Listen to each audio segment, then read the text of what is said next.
As leaders, we want our people to step out of their comfort zone. We want them to aim higher, go faster, do better, take some risks. What's the reality though? People don't like taking risk.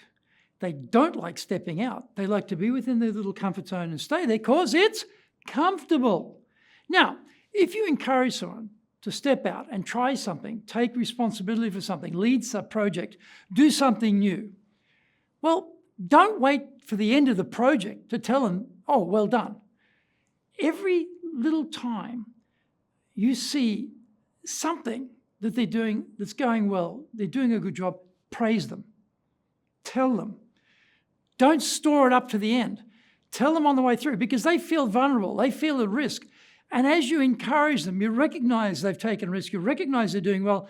When you do that, they feel more emboldened to do more. They feel more emboldened to step out even further. They feel, yes, I'm doing this. Yes, I'm succeeding. Yes, I'm capable.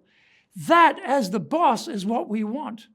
People who feel that way, who will step out of their comfort zone, take accountability, take responsibility, step out and take a risk of going into the unknown, into the new. No roadmap, no experience, no insight, no way forward that is known because they're creating it.